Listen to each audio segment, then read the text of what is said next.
శ్రీ గురుభ్యో నమః. ఇప్పుడు మనం 82వ శ్లోకం గురించి చెప్పుకుందాం.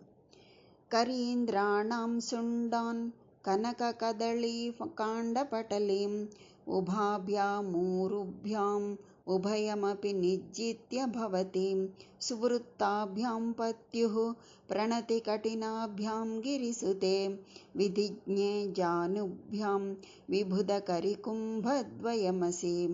ఇందులో శంకరులు అమ్మవారి యొక్క ఊరువులు జానువుల్ని వర్ణించారు. సర్వజ్ఞ, ఓ పార్వతి, నీవు 2 తొడలచే గొప్ప ఏనుగుల తొండాలను, బంగారు అరటి స్తంభాలను, అలాగే గుండ్రంగా ఉండేవి, నిరంతరం పరమేశ్వరునికి వంగి నమస్కరించడంతో గట్టిగా ఉండేవి అయినటువంటి 2 మోకాళ్లచే ఐరావతం యొక్క 2 కుంభస్థలాలను జయించావు కదా అని చెప్పి దీని భావం. ఇదే లలిత శాస్త్రంలో కామేశ జ్ఞాత సౌభాగ్య మార్దవోరు ద్వయాన్విత మాణిక్య మకుటాకార జానుద్వై విరాజిత అని చెప్పారనమాట లలిత శాస్త్రంలో దీన్ని.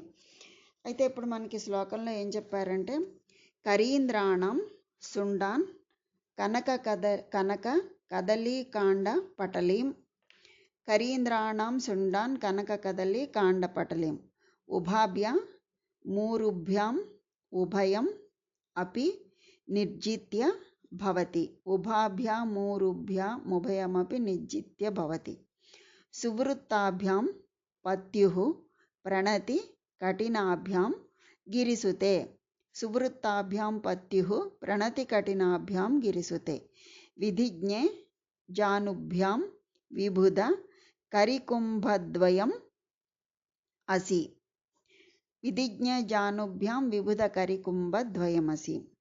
గిరిసుతే, ఓ హిమగిరిపుత్రి, విధిజ్ఞే, వేదార్థ విధి ఎరిగి అనుష్ఠించున్నటువంటి దేవి, ఓ సర్వజ్ఞురాలైన పార్వతి, ఇందువలననే పతికి నమస్కారము.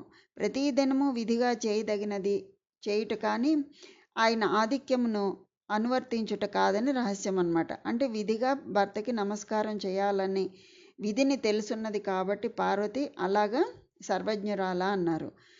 అటువంటి విధిని తెలుసున్నటువంటి సర్వజ్ఞురాలైనటువంటి ఓ పార్వతి, భవతి నీవు కరీంద్రాణం గజరాజముల యొక్క శుండాన్ తొండములను కనక కదలి కాండపటలేం బంగారు అరటి స్తంభముల యొక్క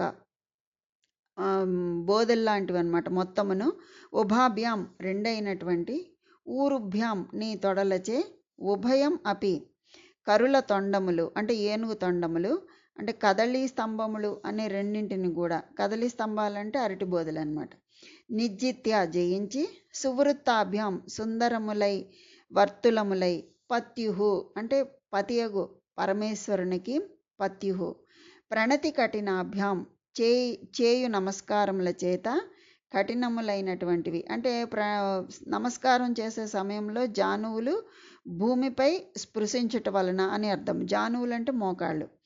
జానుభ్యాం మోకాళ్ళ చేత, విబుధ కరికుంభద్వయం దిగ్గజముల యొక్క కుంభస్థలముల రెండింటిని అంటే ఐరావత కుంభస్థలముల రెండింటిని అసి జయించిన దానివి అవుతున్నావు అంటున్నారు. పర్వతరాజపుత్రి పార్వతి, సర్వజ్ఞురాలైనటువంటి తల్లి, ఏనుగు తొండములను అరటి చెట్టు కాండములను నీవు నీ 2 తొడల చేత జయించితివి. ప్రతిరోజు నీ భర్త అయినటువంటి సదాశివునికి మొక్కినప్పుడు కఠినములైనటువంటి నీ మోకాళ్ళ చేత ఐరావతం యొక్క కుంభములనే జయిస్తున్నావు. అంటే అమ్మ తొడలు ఏనుగు తొండము కంటే అరటి చెట్టు కాండము కంటే అందమైనవి అని చెప్తున్నారు శంకర్లు ఇక్కడ. అయితే ఆ తొడల సౌందర్యం తన భర్త అయినటువంటి కామేశ్వరునికి మాత్రమే తెలుస్తుంది. అందుకే లలిత శాస్త్రంలో మనకి కామేశ జ్ఞాత సౌభాగ్య మార్దవోరు ద్వయాన్విత అంటారు. ఇంకా మోకాళ్ళు దానికి వచ్చేటప్పటికి మోకాళ్ళు వర్తులాకారంలో అందంగా ఉంటూ పతి అయినటువంటి సదాశివునికి ప్రతిరోజు నమస్కరించడం కోసం భూమిని తాకటం వలన కఠినములై ఉన్న అవి కూడా అంటే ఆ మోకాళ్ళు కూడా ఐరావతం యొక్క కుంభస్థలాన్ని జయించేట్లుగా ఉన్నాయట. శంకర్లు చెప్తున్నారు అలా అని. ఈ శ్లోకంలో మనకు అమ్మ యొక్క పాతివ్రత్యం తేటతెల్లమవుతుంది. అమ్మ జానువులను మాణిక్య మకుటాకార జానుద్వయ విరాజిత అని లలితా శాస్త్రంలో చెప్తున్నారు. అంటే అమ్మ మోకాళ్ళు మాణిక్యాలతో చేసిన కిరీటాల్లాగా మెరుస్తున్నాయని చెప్పి అర్థం అన్నమాట. అయితే ఇందులో ఏమని చెప్తున్నారంటే దీంట్లో శంకరులు అమ్మవారి యొక్క జగన్మాత యొక్క ఊరువులు అంటే తొడలు, జానువులు అంటే మోకాళ్ళు, వాటి యొక్క వైభవాన్ని వర్ణిస్తున్నారు.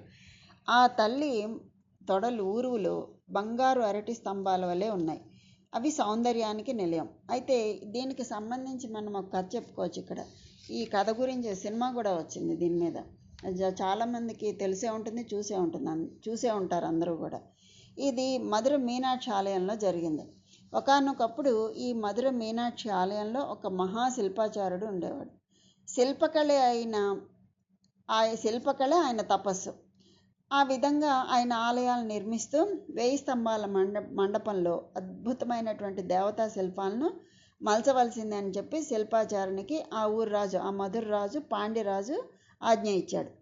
ఆ శిల్పాచారుడు అంటే ఈనాడు మనం మధుర ఆలయంలో చూసినటువంటి ఈ శిల్పాలన్నీ కూడా ఆయన చెక్కినవి అనమాట. తన తపశక్తితో యుగాల పర్యంతం జీవకళ ఉట్టిపడేలా ఆ దేవతల సాక్షాత్కారం అయ్యేలాగా ఆ రాతితో అవన్నీ కూడా సృష్టించాడు. దానితోటి ఆనందించినటువంటి రాజు ఏం చేశాడు, తన భార్య యొక్క శిల్పాన్ని కూడా చెక్కమన్నాడు. ఆ శిలతో ఆ శిల్పి చెక్కాడు చాలా ఏకాగ్రతతో. అయితే ఆ చెక్కినప్పుడు ఏం చేశాడంటే ఆ రాణి తొడ మీద ఉన్నటువంటి ఒక పుట్టుమచ్చను కూడా మహాశిల్పి తన మనోనేత్రాలకు గోచరమైతే దాన్ని కూడా అందులో చెక్కి చూపించాడు. అంటే ఆయన తపసిద్ధుడైనటువంటి శిల్పి అనమాట. అటువంటి తపసిద్ధి అంటే శిల్ప శాస్త్రమే ఆయన తపస్సుగా ఉన్నాడు కాబట్టి వాళ్ళ మనోనేత్రాలకి అవన్నీ గోచరిస్తాయి. తల్లి అనుగ్రహం అలా ఉంటుంది. అయితే ఆ తపసిద్ధుడైనటువంటి శిల్పి ఆ మనోనేత్రాలకి ఇది గోచరంగా అయితే దాన్ని చెక్కాడు. దానివల్ల రాజుగారికి కోపగించుకుని ఈ శిల్పాచారుడు తన రాణిగారిని స్నానం చేసే సమయంలో రహస్యంగా పొంచి ఉండి చూసి ఉంటాడు, అందువల్లనే అలా చేశాడు అని చెప్పి ఆ భర్త అయిన తనకు మాత్రమే, ఇతరులు ఎవ్వరికీ తెలిసే అవకాశం లేనటువంటి ఆమె తొడపై గల పుట్టుమచ్చను ఈ శిల్పంలో మలచడం చూసి 10గురికి ప్రదర్శించాడు. తనని తన రాణిని అవమానపరిచాడని అపోహపడ్డాడు. ఈ రాజుగారు తలుచుకుంటే దెబ్బలకు కొదవా, శిల్పాచారానికి నేత్ర దృష్టి పోయేలా కళ్ళు పొడిపించమని సైనికులకి భటులకి ఆజ్ఞయిస్తాడు. అయితే మహా తపస్సిద్ధి సంపన్నుడు కాబట్టి శిల్పకళనే తపస్సుగా భావించి తరించినటువంటి మహాశిల్పి ఆయన రాజుగారి ఎదుట స్వయంగా తన కళ్ళను తానే పెరికి ఇచ్చేశాడు. రాజు అందుడయ్యాడు. దానివల్ల పశ్చాత్తాపడి శిల్పి పాదాలపై పడ్డాడు ఆ రాజు. ఈ మధుర మీనాక్షి అమ్మవారు కూడా ఇదంతా జరిగిందంతా చూసి చెలించిపోయింది ఆ తల్లి.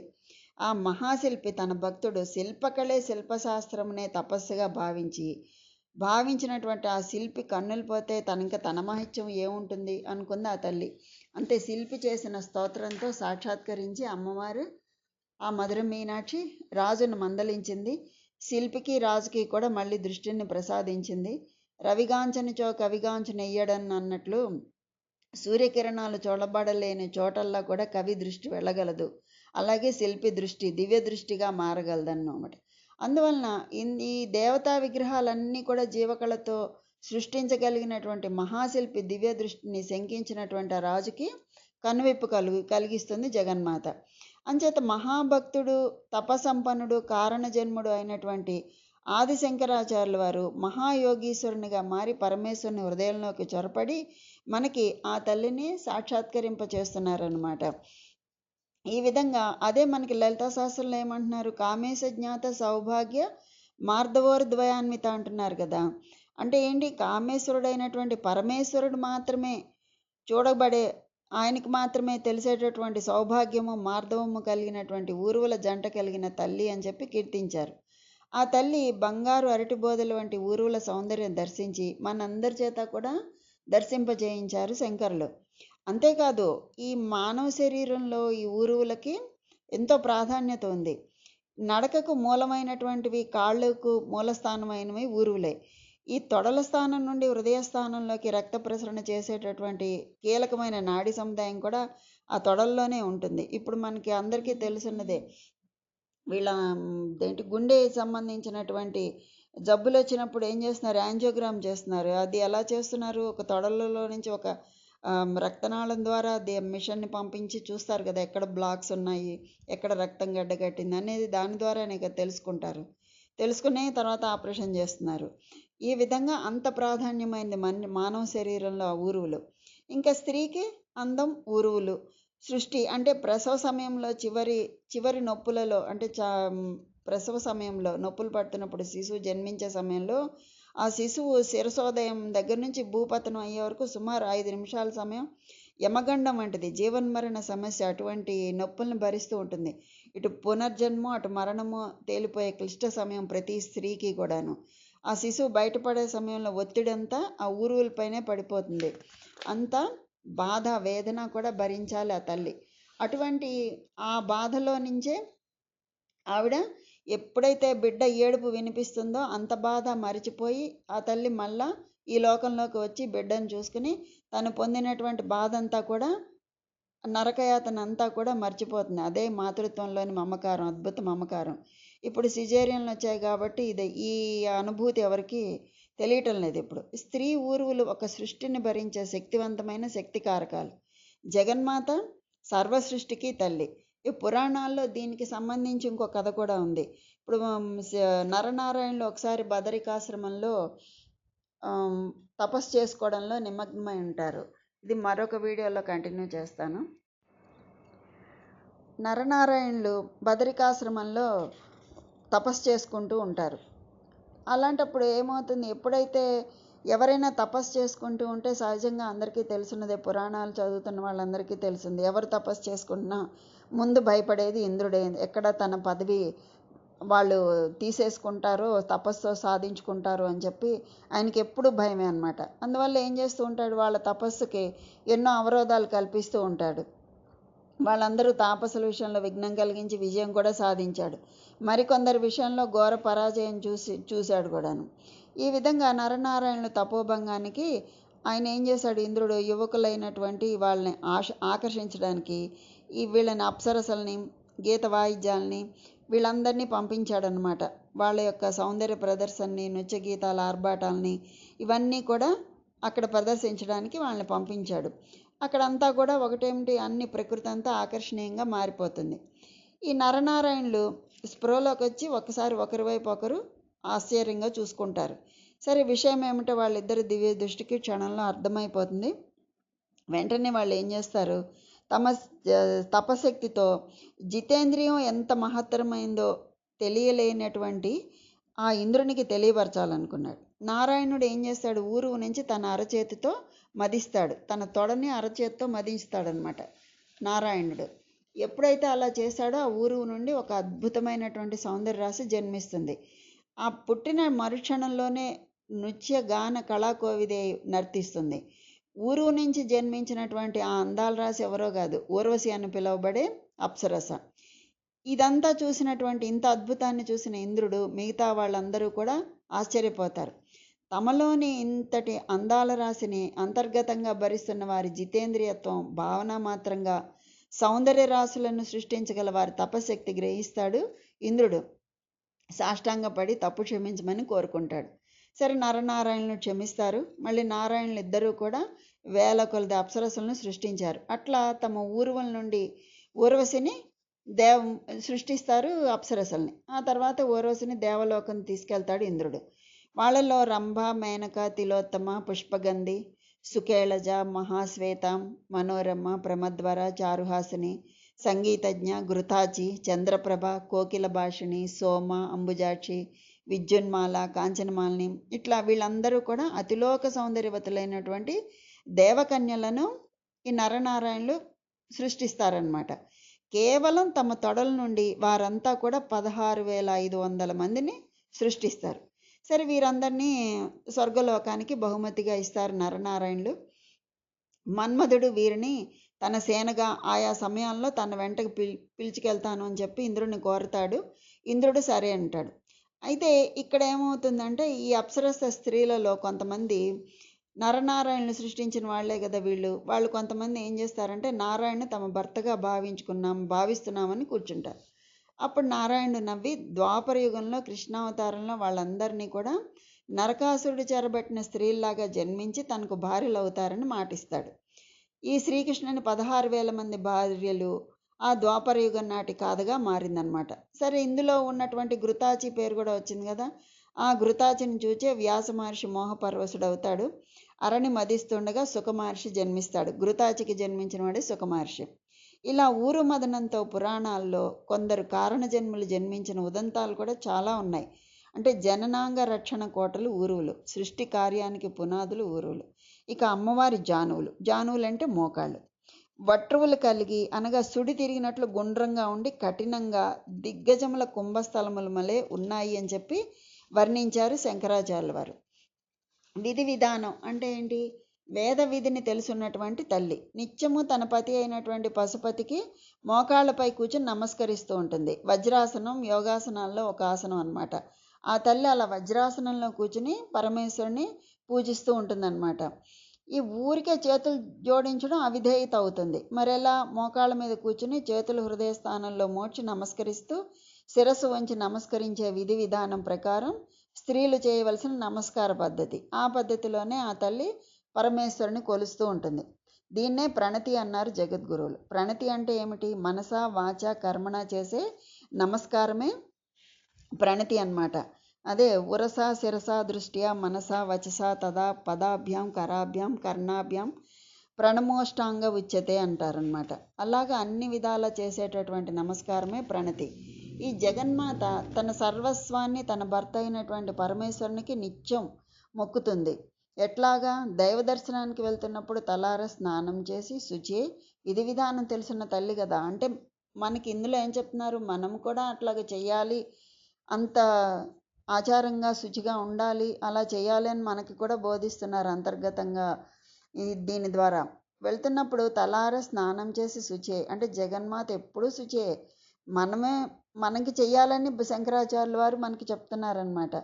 పూజా ద్రవ్యాలతో వెళ్ళి యోగీశ్వరుడైన పరమశివుడు యోగ సమాధిలో ఉంటే ఆయన కదిలించకుండా, యోగానికి భంగం కలగకుండా ఆయన పాదాలకు కొంచెం దూరంలో మోకాళ్ళ మీద కూర్చుని, అదే వజ్రాసన పద్ధతిలో కూర్చుని తన హృదయస్థానంలో చేతులు జోడించి శిరస్సు వంచి, నీకు మనస వాచ కర్మణ నమస్కరిస్తున్నాను.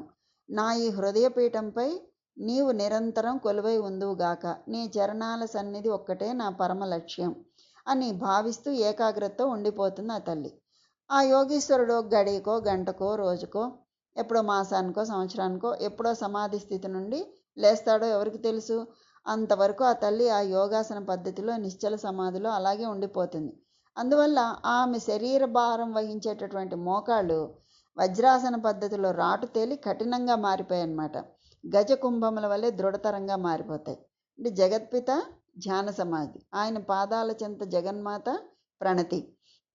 ఈ ఊరువులు ఈ విధంగా మనకి శంకరాచార్యుల వారు దర్శించి మనకి దర్శింపచేశారు. ఊరువులు జానువులు వర్ణించినటువంటి ఆచార్యుల వారితో పాటు మనం కూడా అంతర్ముఖులమై ఆ శివశక్తుల పాదాల చెంత ప్రణతులు అర్పిద్దాము. కనుక ఈ విధంగా మనకి అమ్మవారి యొక్క దర్శనాన్ని కలిగించారు శంకర్లు. దీన్ని జపం చేసుకునే వాళ్ళు చేసుకునేటట్లయితే 1000 సార్లు జపం చేసుకోవాలి. దీనివల్ల సాధకుడు జలమును దాటుటకు సమర్థుడవుతాడు. దీనికి నివేదన నారికేళం, కదలీఫలం, మధువు. కనుక ఆ తల్లి యొక్క అనుగ్రహం అందరికీ కలగాలని కోరుకుంటూ స్వస్తి.